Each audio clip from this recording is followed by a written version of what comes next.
Porcupine was all alone, digging. She heard a voice. Hello down there.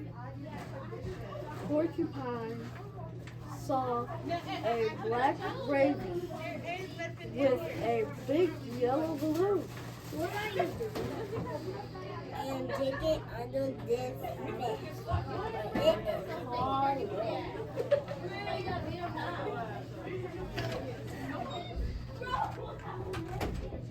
Down hole under the fence filled with mud when it rained.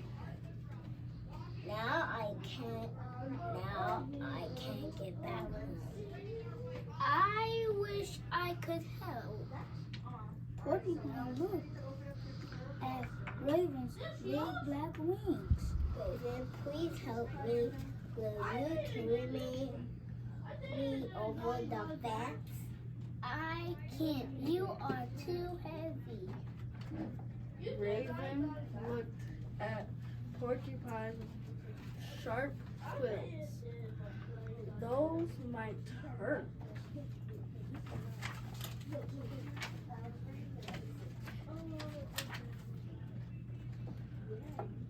Can we use your balloon to lift me up?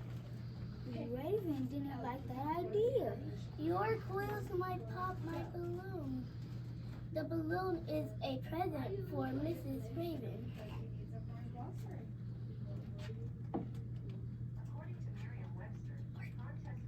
Be careful, I won't pop your balloon. I trust you, but please be careful. Porcupine tied the balloon string around her middle. Here we go. Raven and the balloon lifted Porcupine over the fence. Okay, so Alex, you are going to finish slide 8. I am glad to be home. Come have simple with my family.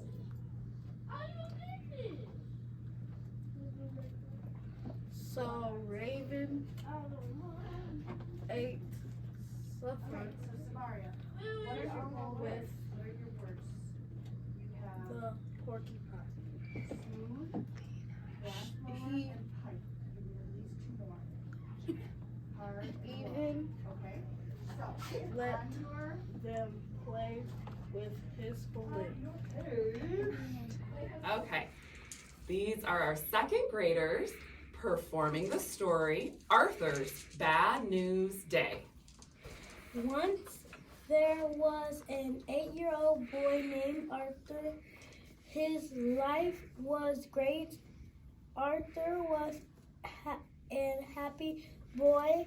Every morning, Arthur's mom woke him up by tickling his feet. Arthur would laugh. His day always began happily. Let Arthur fill you in on some details. I love breakfast. Dad makes me pancakes in the shape of Mickey Mouse. After school, we can play ball before dinner. Will you like that, Arthur? Yeah. Yes, Arthur has a good life. He has cookies and milk for dessert. Arthur even has his own special cup from Disneyland. His parents spend lots of time with him. A few months ago, Arthur's parents had news that Arthur thought was bad. In fact, Arthur did not like the news at all. Arthur, you are going to have a baby sister. Would you like that, Arthur? Arthur didn't like that at all. He didn't want to share his parents with anybody. His life was perfect the way it was. I know what will happen. My friend Jeff had got a baby sister last year. His parents don't have time for him now. Arthur was feeling awful. He knew parents took a lot of time to change diapers. Stanky diapers. Yuck, diapers, and it gets worse. Mom said I have to share my bedroom with the baby diapers in my room. I told Mom what I don't want. That I want a baby sister, and I sure don't want to share my Disneyland cup.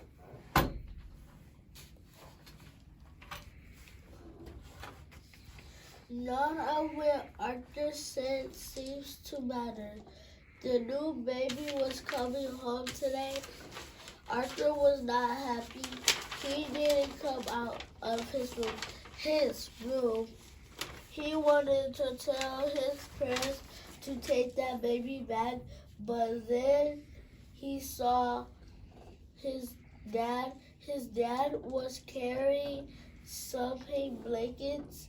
Arthur couldn't barely see the small baby. He did see his grandma.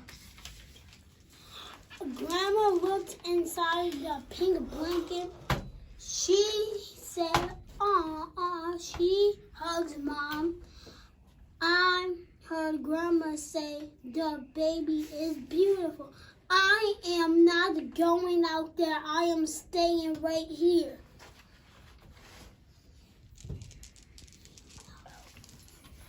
Arthur's parents walked into his room. His mom gives him the biggest hug ever. His dad puts his new sister on his lap. His dad she looks so little inside the blankets. Then the amazing thing happens.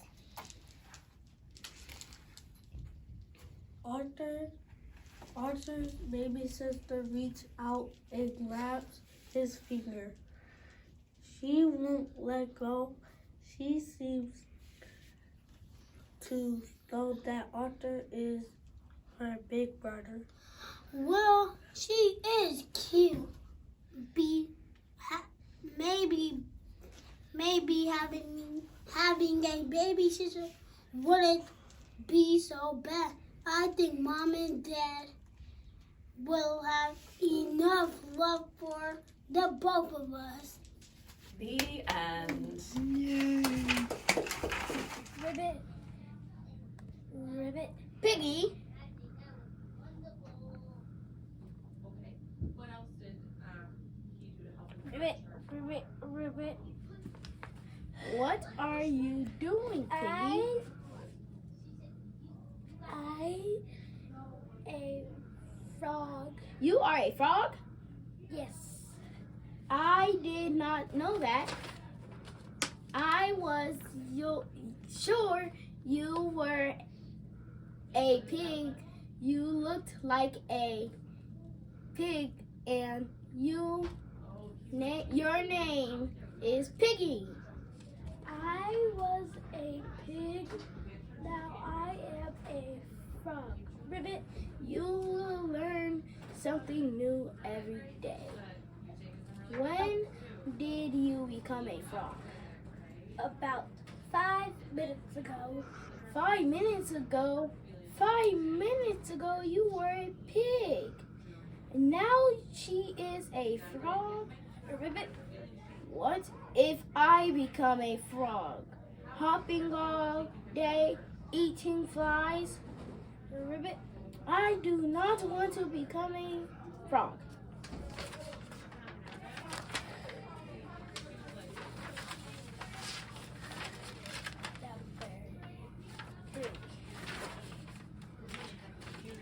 It is okay, Gerald. It is pretend. It is the end. No, Gerald. It pretend. I am pretending. What is pretending? Pretending is when you act like something you cannot or not. Wow, and you can jump, do that. You can wait. Wow, and you can just do that. You can just go out and pretend to be something you are not. Whatever.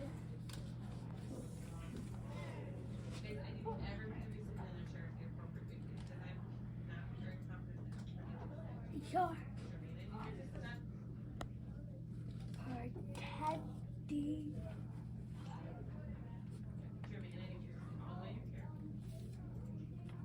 Oh. I said whatever. I did. Everyone pretends. Every grown up pretend All the time.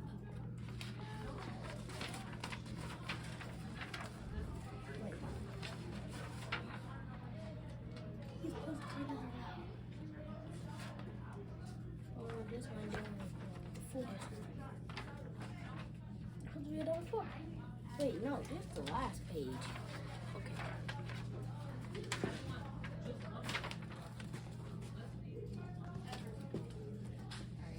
Oh.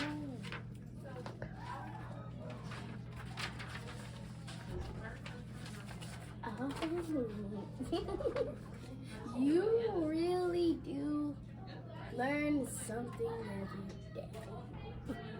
Do you want to try it, Jerry? Do you want to pretend to be a frog, Ribbit? I cannot. Yes, you can, Ribbit. No, I can't. Yes, you can. No, I can't. Yes, you can. No, I can't. Yes, you can. No, I can't. Yes, you can. No, I can't. Yes, you can. No, I can't. Yes, you can. No, I can't. Yes, you can. No, I can't. Yes, you can. Okay, fine. No, I can't. Gerald, why can't you pretend to be a frog? Because I am a cow.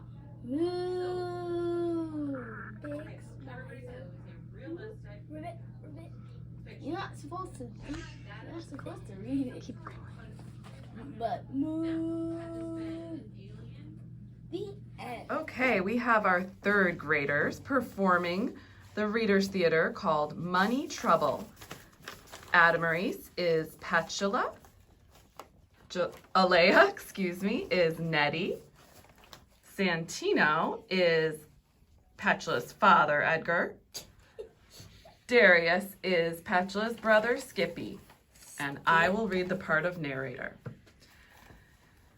It was a sweltering summer day in Fairview Hills. Sprinklers were spraying, and the music from the snow cone truck filled the neighborhood where the True family lived. Dad, the snow cone truck is just half a block down the street. Can I have some money to buy a cone?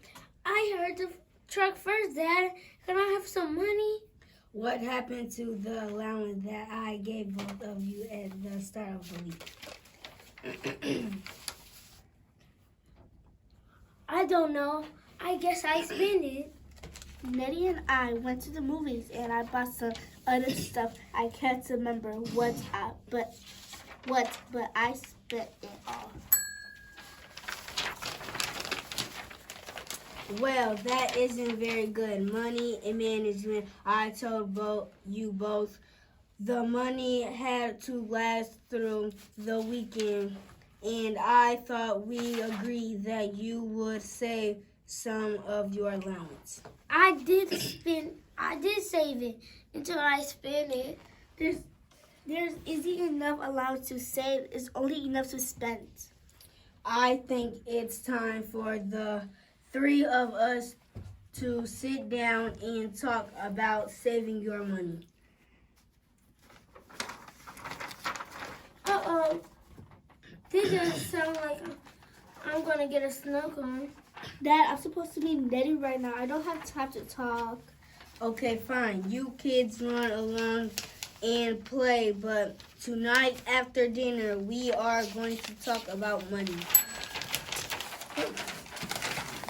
No, Skippy, this is about something that you can do to make your allowance I grow think you and skipped a last page. longer. You skipped it. Oh, Petula and her brother raced out the front door. Skippy jumped on his bicycle and Petula dashed to the corner to meet Nettie. Petula, where have you been? I've been waiting for eternity. Isn't that a bit of an exaggeration? I'm only 5 minutes late.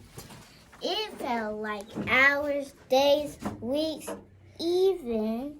My dad wants to talk to Skippy and me about saving for the future or wherever. I barely got out of the house before he launched into one of his speeches. Yeah, my mom and dad talked to me about saving when they raised my allowance. I don't think parents know how expensive things are. Yeah, things that we have to have, like magazines, CDs, candy, going to the movies. And cool clothes and toys. They just don't get it. There isn't no more money left over after we buy what we need. My mom keeps talking about saving for a rainy day, but it hasn't rained for months. Why would I save for bad weather? Nettie and Petula spent the afternoon window shopping for things they would like to buy. Later that evening, Edgar True cornered his children and sat them down to talk about their spending habits. Oh, Dad, do we have to do this? There's a cool program on television I want to see. Dad, I told Nettie that I would call her now. hang on. If I could show you how to make your allowance make money, would you be interested? Are you going to give us some more allowance? That would be great. No, Skippy. This is about something that you can do to make your allowance grow and last longer. I knew there was a catch. I bet this has to do with saving. Yes, it has to do with saving at a bank, and it has to do with the bank paying you to keep your money there. I learned about that in school. It's called interest. That's right, Petula. Interest is the amount the bank pays you each month to keep money in your account. It's percentage of the amount you have in the bank. For example, 3% once a month. The bank figures out the amount of interest they owe you. The bank then deposits the amount into your account. Do we have to put all of our money into a savings account? That would be awful. No, but you will get more interest. If you have more money in the bank, I think you should each put $3 into savings each week. Skippy. $3? That's a lot. Look at it this way. At the end of the month, you will have put $12 in the bank. When the bank adds on the interest, you could end up with $12.36 for the month. At the end of a year, if you don't take any of the money out of the account, you could have $175.46. Wow, wow. Then I could buy a new snowboard and tons of other stuff. It would mean that you would have to put that money in the bank and not withdraw it for a year. Dad, will you take us to the bank tomorrow? I think I want to let my money make money at the bank. Edgar took Skippy and Petula to the bank, where he opened a savings account for each of them. They were given bank books that showed how much they had deposited, $3 each. Later that afternoon, Petula met up with Nettie again. Nettie, you're not going to believe it. I'm going to have zillions of dollars in the bank in a year. Now that sounds like an exaggeration. Zillions of dollars. Well, maybe not a zillion. Since I opened my savings account, I have more money than I ever had. Hey, here comes the snow cone truck. Let's get one. Not this week, Nettie, but next week I'll buy you a snow cone, okay? I wish that I had a savings account made. I can get Mom to take me to the bank. Later that summer, Petula was able to buy a new swimsuit for summer camp, and Skippy saved all summer and fall to buy that snowboard he wanted. The end. You take a bow. Team, very good. 1 year long ago, rain stopped falling in Africa. Each day, the hot sun shone down on the dry land. Crops stopped growing, and all the animals were very, very hungry. Turtle, elephant, and giraffe spent every day for food, looking for food. One day they spotted a very special tree in the desert. Look, it's a tree full of fruit. We will never be hungry again. But then the animals walked up to the tree. They discovered a problem. I have never seen a tree so tall. Even with my long legs and my long neck, I can't reach the fruit. What will we do? I know who can help us. The great lion is very wise. He will know how to reach the fruit, but he lives far away.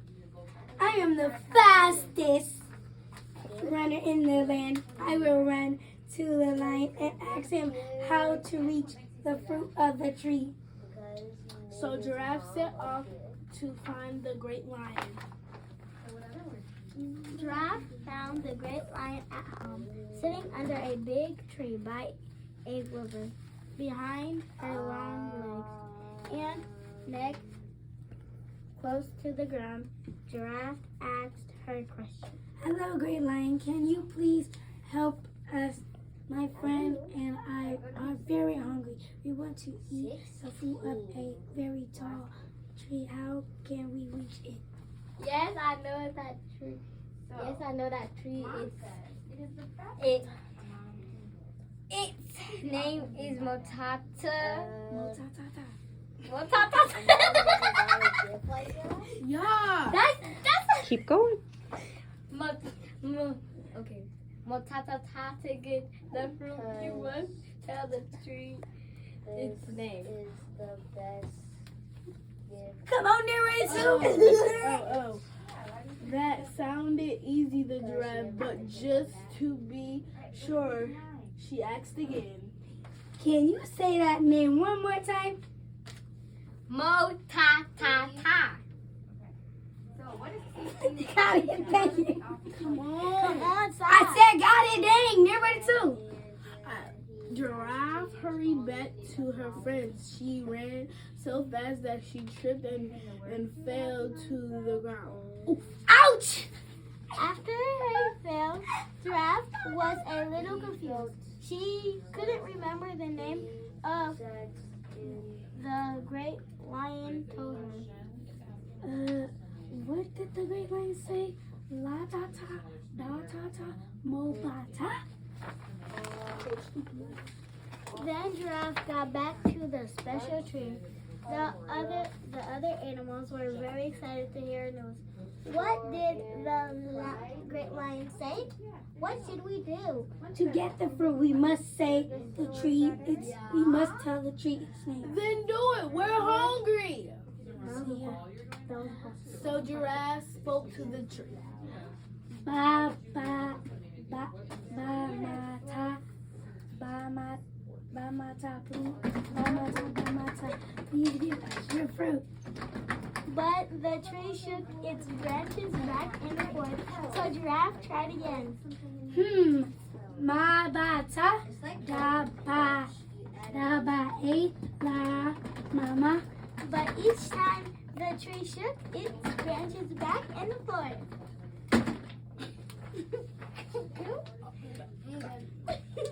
So Elephant set off to find the great Wait, lion. wait, what? Where was Onion? Oh, Giraffe, these names must be wrong now. What should we do? Well, elephants have the biggest brains. I'll go see the great lion. I won't forget the name of the tree. So Lion set off to find Wait, the great lion? Stop. Oh, You said it wrong. oh, okay. I said it, so I'm done with my part. You need to go to your part. Elephant found the great lion taking a nap by the river. Hello, great lion. I'm sorry to wake you, but can you please help us? My friends and I are very hungry. We want to eat the fruit of a very tall tree. How can we reach it? I already told your friend. It's Motata. It's the Motata tree. Don't forget that name this time. Elephant remembered, made things on his way back to the special tree. He remembered how he loved to roll in the mud. He remembered the sound of the birds, but there was one thing that he didn't remember. He didn't remember the name of the tree. Then Okay, come out. And everybody come out and take a bow. Today we are reading Clever Turtle in the Great Tug of War. Long, long ago, many animals lived together in a jungle in Africa, but they did not get along at all.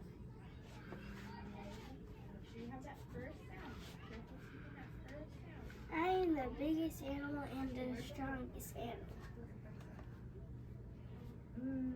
in the jungle, and you are all wimpy little animals. I am the biggest, strongest animal in the river, and you are all wimpy little animals. And each day, all the smaller animals hid. They were so afraid of Elephant and Hippo. One day, the smaller animals had a meeting. Elephant and hippo are big bullies. We must stop them. But what can we do? They are bigger and stronger. I will play a trick on them. So Clever Turtle told the smaller animals about his plan. Then they all went off to find Elephant and Hippo. The animals found Elephant taking a nap in the bushes. I dare you to have a tug of war contest with me. Let's see who is the strongest. Elephant laughed and laughed and laughed. Meet me here tomorrow morning. I will bring the rope. Elephant laughed one more time and went back to sleep. The animals found Hippo taking a nap in the river. I dare you to have a tug of war contest with me. Let's see who is the strongest. Hippo laughed and laughed and laughed. Meet me here tomorrow morning. I will bring the rope. Hippo laughed one more time and went back to sleep. Clever Turtle and the other animals worked all night. They tied vines together in a long, strong rope. The next morning, Clever Turtle handed Elephant one end of the rope. Good morning, Elephant. This tug of war will be over in no time. Then Clever Turtle took the other end of the rope to Hippo. Good morning, Hippo. This tug of war will be over in no time. Then the contest began. Elephant tugged and tugged. Hippo tugged and tugged. The contest went on until the end of the day. Okay, I think they had enough. So Clever Turtle and Chipmunk chewed the rope into two pieces. Thud, crash. Elephant and Hippo fell. They were shocked to lose the tug of war to a turtle. They were so tired. They fell asleep while Clever Turtle and the other animals had a big party. From that day on, Elephant and Hippo stopped being mean, but they never played tug of war again. Yay! This is Mermaid in a Teacup.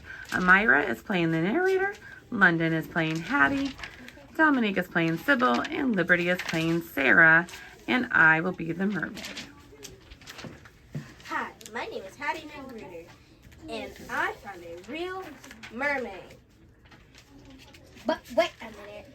Mermaids are real. But I found one. A real life mermaid. She's only 3 inches long. I don't know if many people will believe that story. I'm telling the absolute truth. But there's others who are not telling the truth. Sarah and Sybil are liars and fibbers and tellers of untruth.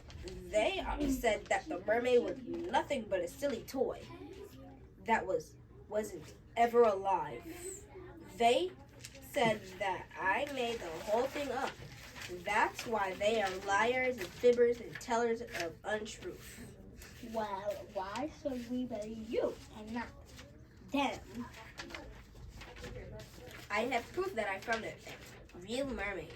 The proof is in my diary, and I am going to let you read it exactly as I wrote it 3 weeks ago when I found the tiny mermaid. Okay, that sounds like a good idea. We'll start reading at the beginning. Wait! You can only read the parts of the diary that are about the mermaid. I won't let you read that Sarah really didn't go see the movie Harry Potter with Danny Buckman. She went with her mom, who didn't think she was old enough to sit by herself. And I'm definitely not going to let you read about Super Equestrian Sybil when she fell off her little sister's pony. Oh, okay. But didn't you just tell us all about those things? I don't think that I'm leaving out some about those fibbers, Sarah and Sybil, when I asked you to skip some stuff. Okay, now let's begin at the beginning. Dear Diary, Day 93. Sybil and Sarah are coming over today for the for our third annual school picnic. Hey, they're here already. I'll write some more later. Dear Diary, day 93. Later. You will never guess in a billion years what I just found. Why would it be a billion years?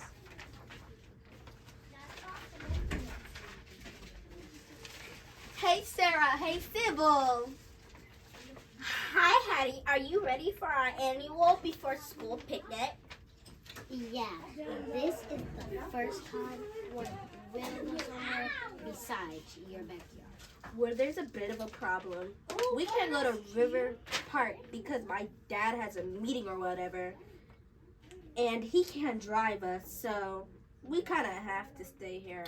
Oh, come on, Hattie. Eating in your backyard is so second grade. Well, my backyard is right next to Ledbetter's dairy farm. They have a pasture with hundreds of acres where we could have a picnic. At the age of the Ledbetters, pasture is a monstrous boulder called Crying Rock. They call it Crying Rock because water seeps down from the mountain and drips over the rock. It makes the rock look like it is crying. But I thought you weren't allowed to go into the Ledbetters pasture. Well, nobody ever said we couldn't go have our picnic there. They just said we couldn't go through the fence when the cows were there. They aren't any cows today, and nobody said we couldn't go. Well, I guess it's okay. So we ran all the way to Crying Rock because we didn't want Rump or Mr. Ledbetter to see us.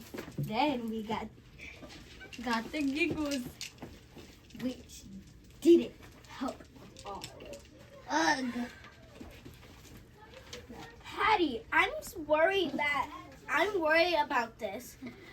I think we're going to get in trouble for being here. We should just eat as fast as we can and go right back home. Oh, come on, you guys. Well, we'll be fine. I promise. No, Hattie. I think Sarah's right. We should eat quickly and go.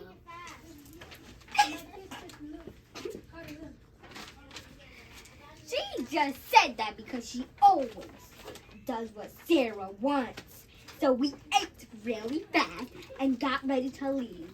I wouldn't have even found the mermaid if Sarah hadn't had to go to the bathroom. I'll be just behind those trees there. Page 6. Okay. Well, I'll be just right behind you. Wait, I thought it was. Sarah also always goes wherever Sarah goes. The two of them climbed down from the rock and ran behind the trees. While they were gone, I decided to climb higher on the rocks to see if I could see them. There was almost a path that led to the crying part of the rock. When I got near the top, I stopped and looked down into the pasture. Way off to the side, I could see Sarah and her shadow. Sybil walking into the trees. Sybil walking into the trees. Big deal, I better get down. But suddenly I heard a sound coming from high above me. I listened carefully, and it sounded like someone singing. I couldn't hear the words, but it was really pretty. It wasn't easy to climb the rest of the way up. the singing got louder, louder. And I could tell that it was coming from the ledge just above my head. Wow. Hey, wow. I didn't know this pool was up here. All that climbing has made me thirsty. Just as I went to take a drink, I saw something fall in the water. At first, I thought it was a frog, and I almost screamed, but it wasn't a frog.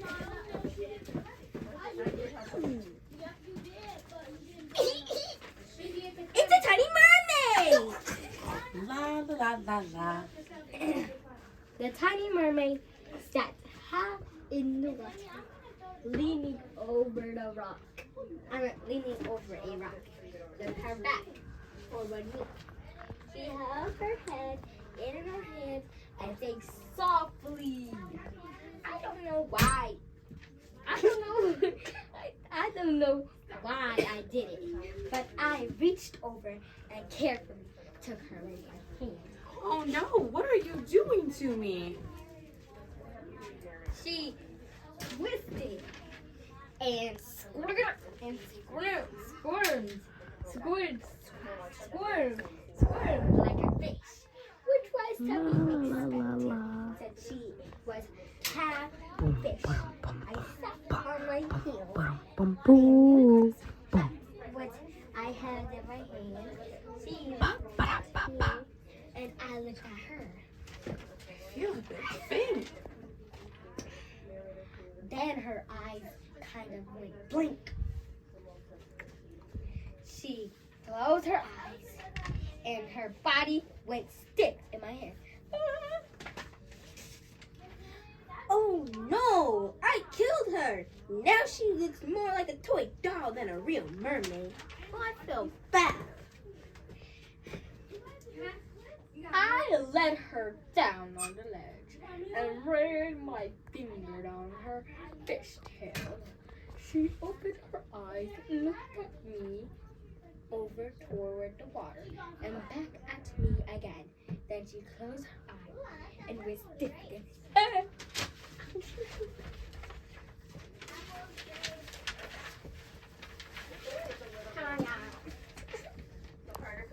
What on earth is going on?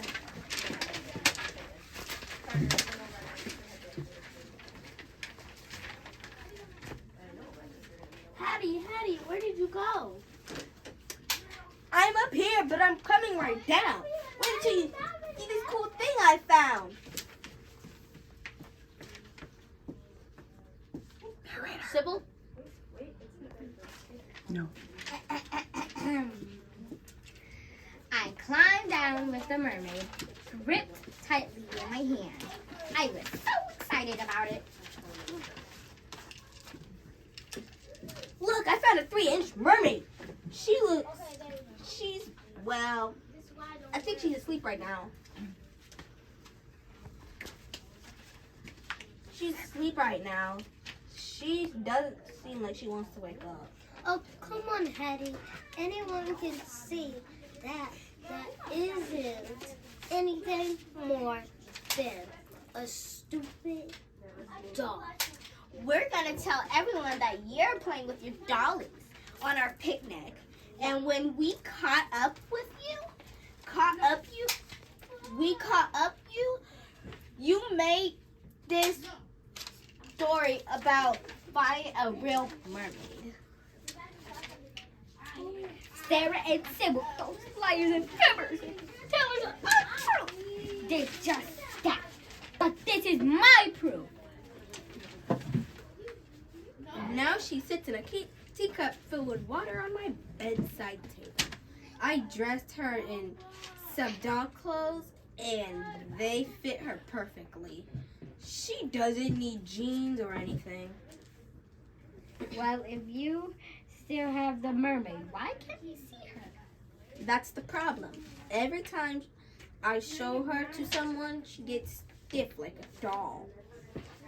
I'm not sure that helps us believe. I think I get my dad's video camera and make a movie.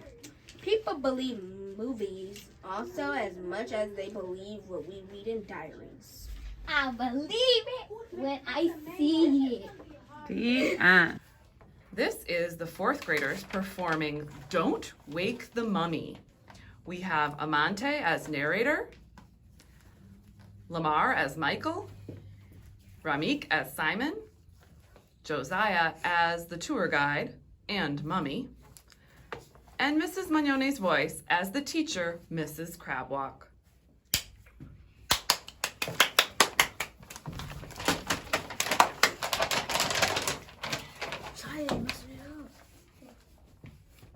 Okay. Michael and Simon stand near the back of their class in the shadowy chambers of an Egyptian pyramid. The school trip has brought them on a tour of the burial chamber of an ancient pharaoh. To speak the name of the dead is to make them live again. Simon, what are you doing? Pay attention. Throughout the tomb and especially when we enter the burial chamber, we must refer to the mummy as the king or pharaoh. Is that understood? Simon, I think you're missing important stuff. I read about this on the internet before we left for the trip. It's a kind of curse or something. These hieroglyphs are strange, very strange.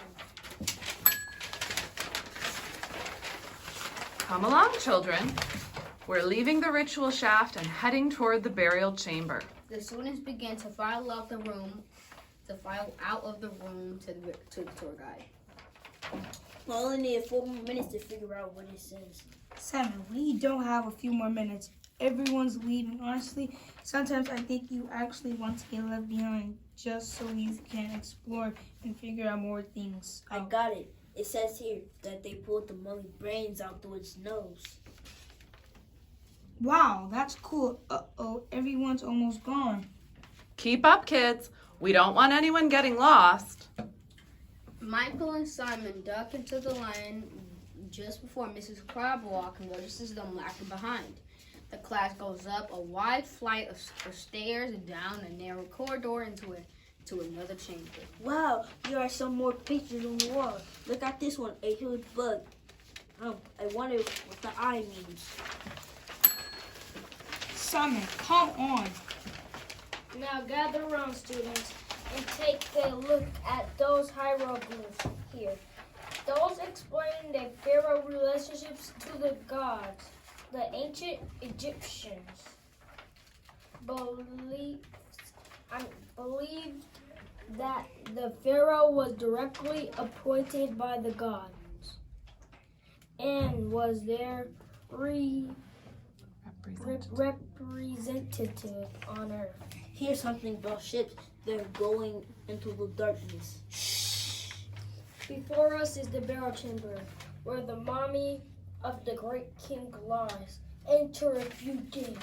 The students become silent as the tour guide disappears into the darkness of the chamber, and they follow single file inside a red stone sarcophagus comes into view.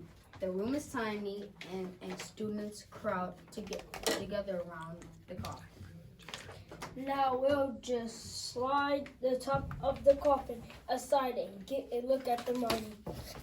Several students shriek at the droll face of the mummy appears, and they push and shove to get closer to the body.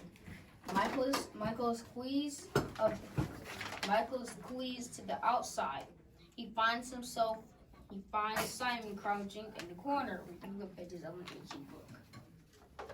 Whoa, what is that? Hey, is that a picture of the pharaoh? Why is he in a boat? I'm working on it. I believe they're traveling in the underworld. Cool.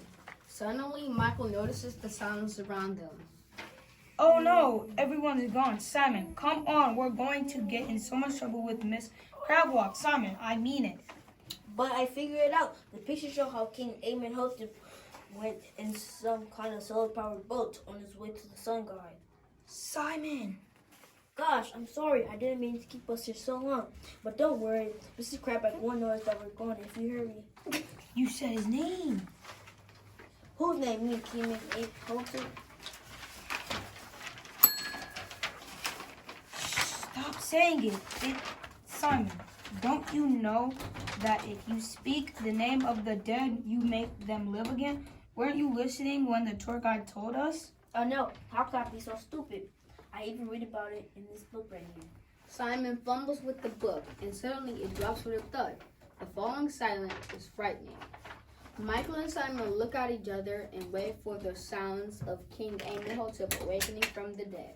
Huh? Well, I guess it's really just a superstition. Come on, we better get back to our tour. Just as Michael and Simon are about to leave, a low scraping noise stops them in their tracks. They slowly turn around and watch the roar as the lid of the sarcophagus begins to open. This can't be happening. We're going to get in so much trouble. How are we going to get him back to go to sleep? I bet it's in the book. Simon dashes into the burial chamber to get the book. But once he's in the corner, the mummy stands up. Simon has no way out. Here, over here, Mommy. Michael manages to distract the mummy just long enough for Simon to dash out of the burial chamber. The two run as fast as they can down the narrow corridor and duck into the pit by the stairs. What are we going to do now? Don't worry, I'll figure it out. Just keep an eye for that mummy while I search the book for the answer. He doesn't seem to be able to move that too fast. Michael crouches down while Simon frantically flips through the book. I think I found something.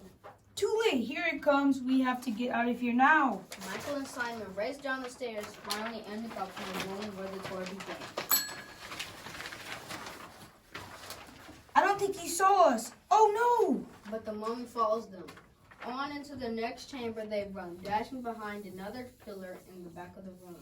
Darn it, there's a page missing from this book, and it looks like... Are you kidding, Simon?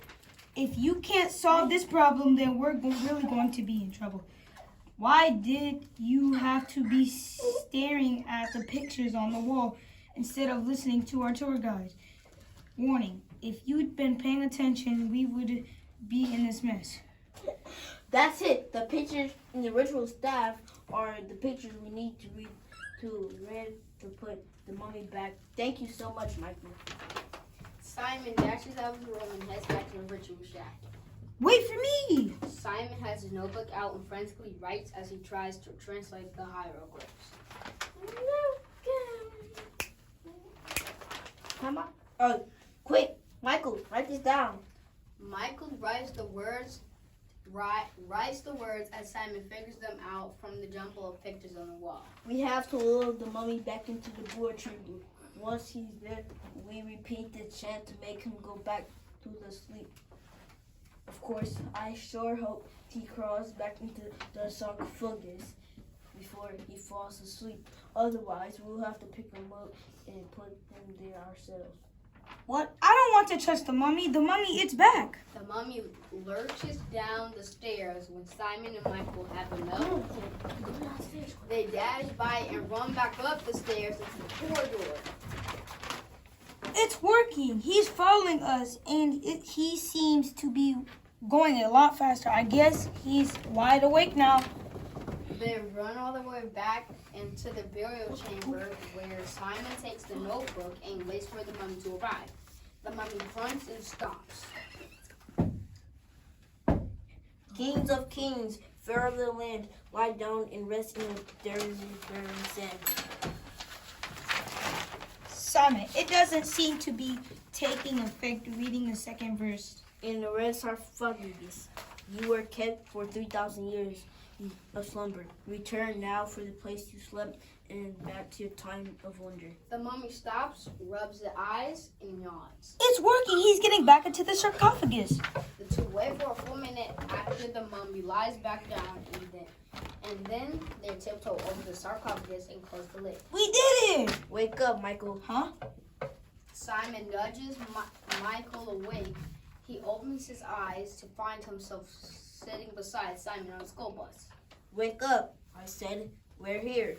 Michael looks out the window at the pyramids as his classmate steps off the bus. It had all been a dream. Michael laughs and hurries to catch up with Simon. Very good. Take a bow, gentlemen. I need a job. Can I do your job? Yes. You can make this bed. But Sloth made a mess of the bed. I can't do your job. No, this job is not for you. What page are we on? I need a job. Oh. Just hold it. Just hold it up. Just hold it. Ooh, sorry. It's okay. It happens. Go. I need a job. Can I do your job? Yes. You can get. You can make this cake. But Sloth made a mess of the cake. I can't do your job.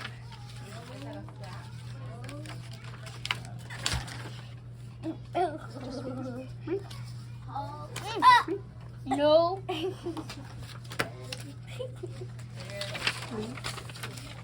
No, you can't do my job. No, this job is not the job for you. Keep going.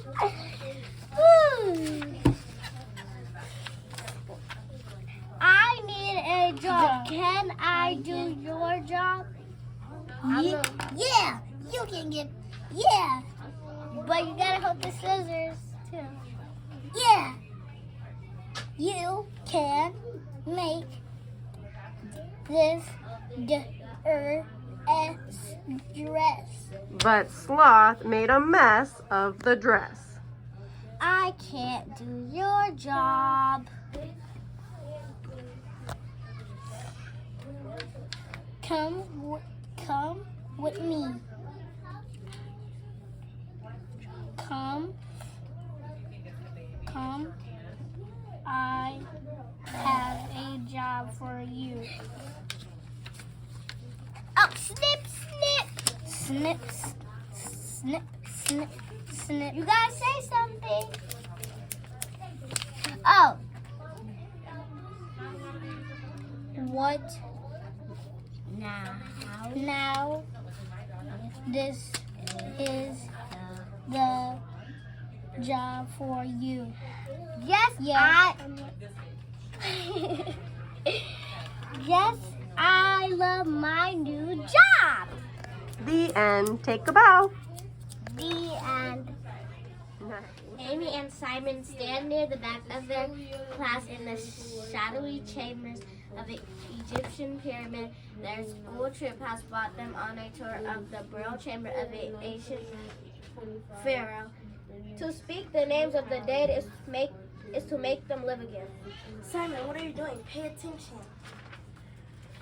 Throughout the tomb, and especially when we enter the burial chamber, we must refer to the mummy as the king or pharaoh. Is that understood? Simon, I think you're missing important stuff. I read about this on the internet before we left for the trip. It's kind of a curse or something.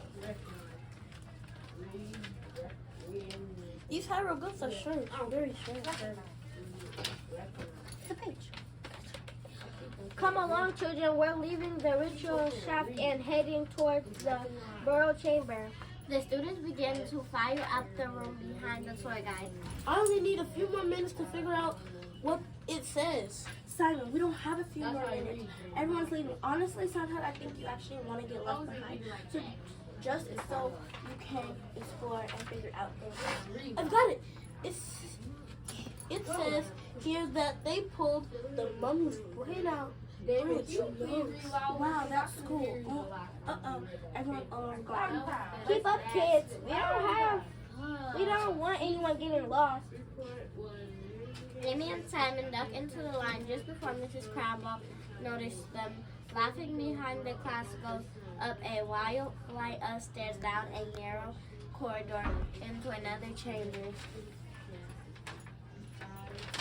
Wow. Here are some more pictures on the wall. Look, this one's of a huge bug. I wonder what the eyes mean. Simon, come on. Now gather around, students, and take a look at these hieroglyphs here. These explain the pharaoh's relationship to the gods. The ancient Egyptians believed that the pharaoh was directly appointed by the gods and was their representative on earth. Here's something about ships, and they're going into the dark. Before us is the burial chamber, where the mummy of the great king lies. Enter if you dare. The students become silent as the tour guide disappears into the darkness of the chamber, and they follow single file inside a red stone sarcophagus tones into view. The room is tiny and students crowd together around the coffin. Now we'll just slide the top of the coffin aside and get a look at the mummy. Several students shriek as the shriveled face on the mommy appears in the push and shove to get closer to the body. Amy is squeezed to the outside. She finds Simon crouching in the corner reading the pages of the ancient book. Whoa, what is that? Hey, is that a picture of a pharaoh? Why is it on the boat? I'm working on it. I believe they're traveling in the underworld. Cool. Suddenly, Amy notices the silence around them. Oh no, everyone's gone, Simon. Come on. We're going to get in trouble with Miss Crabwalk, Simon. I mean it. But I figured it out. The picture shows how Queen Amenhotep II went in some kind of solar-powered boat on his way to the sun god. Simon! Gosh, I'm sorry. I didn't mean to keep us here so long. But don't worry. Miss Crabwalk will notice that we're gone if we hurry. You said his name. Whose name? You mean Queen Amenhotep?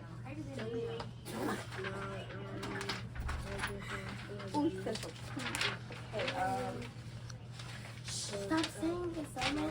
Don't you know that if you speak the name of the dead, you make them live again? Live again? Weren't you listening when the tour guide told us? Oh no! How could I be so stupid? I even read about it in this book right here. Simon fumbles with the book and suddenly it drops with a thud. The following silence is frightening. Amy and Simon look at each other and wait for the sounds of King Amenhotep awaking from the dead. Well, I guess it's really just a superstition. Come on, we'll better get back to our tour. Just as Amy and Simon are about to leave, a low scraping noise stops them in their tracks. They slowly turn around and watch in horror as the lid of the sarcophagus begins to open. This can't be happening. We're going to get so much trouble. How are we going to get him back to go back to sleep? I'll bet it's in the book. Simon dashes to the burial chamber to get the book, but once he's in the corner, the mommy stands up. Simon has no way out. Over here, mommy. Amy manages to distract the mommy just long enough for Simon to dash out of the burial chamber. The two run as fast as they can down the narrow corridor and left behind a pillar by the stairs. What are we going to do now? Don't worry, I'll figure it out. Just keep an eye out for that mummy while I search the book for the answer. He doesn't seem to be able to move too fast. Amy crouches down while Simon frantically flips through the book. I think I found something out. Too late. Here it comes. We have to get out of here now. Amy and Simon race down the stairs, finally ending up in the room where the tour began. Darn it! There's a page missing from this book, and it looks like the just the face we needed. But I know I've seen those pictures somewhere. Shh, stop saying it, Simon. You don't know if you speak. Oh.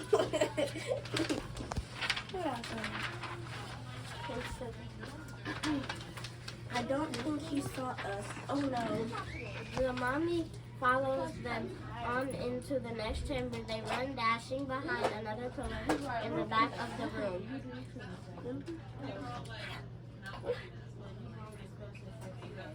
Oh, darn it. There's a page missing from this book, and it looks like just the page we needed. But I don't know. I've seen those pictures somewhere. Are you kidding me? Are you kidding me, Simon? If you can't solve the problem, then you're really going to get in trouble. Why don't you have to be staring at the pictures on the wall instead of listening to the tour guide's warning? If you'd be paying attention, we haven't been in this mess. That's it. The pictures in the ritual shaft are the pictures we need to read to put the money back. Thank you so much, Amy. Simon dashes out the room and heads back to the ritual shaft. That's it. The pictures in the ritual shaft are the pictures we need to read to put the money back. Oh, wait, I'm sorry. Wait, go. Simon has his notebook out and frantically writes as he tries to translate the hieroglyphics. Quick, Amy, write this down. Amy writes the words as Simon figures them out from the jumbles of pictures on the wall. We have to ward the money back into the burial chamber. Once he's there, we'll repeat this chant to make him go back to sleep. Of course, I sure hope he climbs inside his sarcophagus before he falls asleep. Otherwise, we'll have to pick him up and put him in there ourselves. What? I don't want to touch the mummy. The mummy it's bad. The mommy lurches down the stairs. When Simon and Amy have enough room, they dash by it and run back up the stairs into the corridor. At Harvard. Why didn't she want to leave Harvard? It's working. He's falling and it seems to go a lot faster. I guess he's wide awake. They run all the way back to the burial chamber where Simon takes the notebook and waits for the mommy to arrive. The mommy grunts and stomps into the chamber. Look, it says she was doing what Kings of kings, heroes of the land, lie down and rest in burning desert sand. she had all these projects. Simon, it doesn't seem to be taking effect. Make a simple verse. Okay. In a red sarcophagus, you were kept for 3,000 years of slumber. Now return to the place you slept and back to your time of wonder.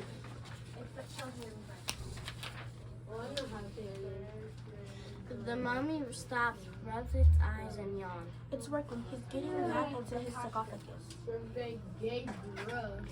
The two wait for a full minute after the mommy lies back down, and then they tiptoe over to the sarcophagus and close the lid. We did it.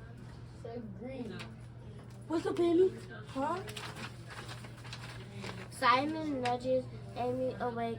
She opens her eyes to find herself sitting beside Simon on the school bus. I said, wake up. We're here.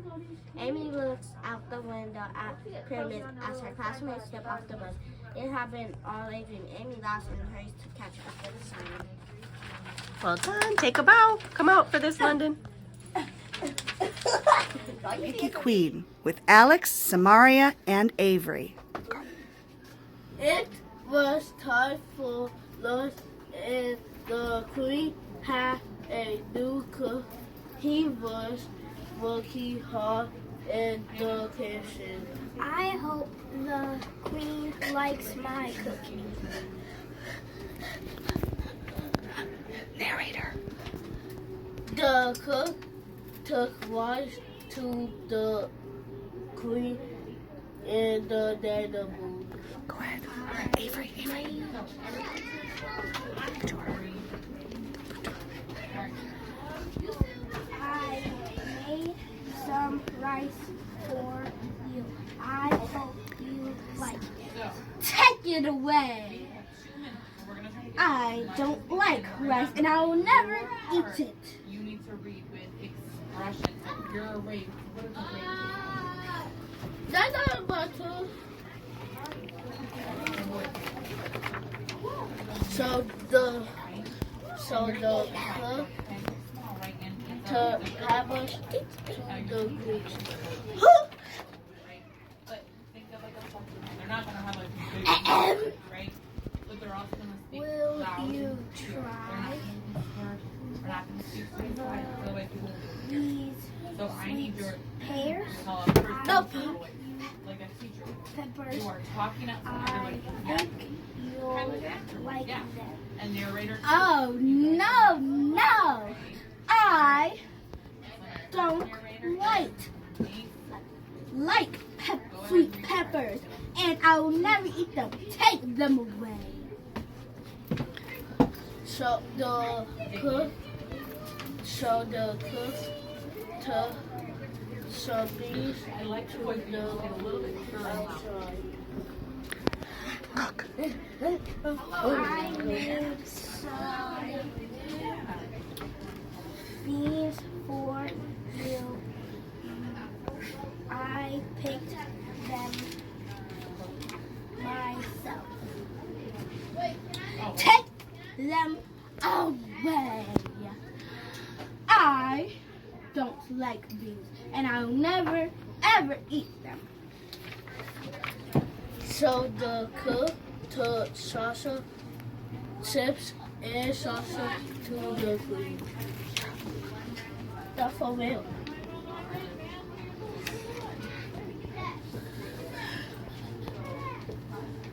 There are some chips and salsa. The salsa is not too hot. I think you will like it. Oh no! I don't like salsa at all, and I will not eat it. So the cook went back to the kitchen. No one ate all the Oh my, oh my, oh my, oh my. Oh my, what can I do? The queen doesn't like anything I make for her. There must be something she will like. And then the cook had an idea, a very good idea. I will use all the food I made for the queen to make a good soup. So the cook took the soup to the queen. I made you some soup. I made maybe you like this soup I just made it. It doesn't smell. It does smell good. I'll give it a try. Hey, you guys, let's go. So the queen sway the soup. Queen. It's not bad. It's not bad at all. Last line, Alex. The queen like the soup, so the cook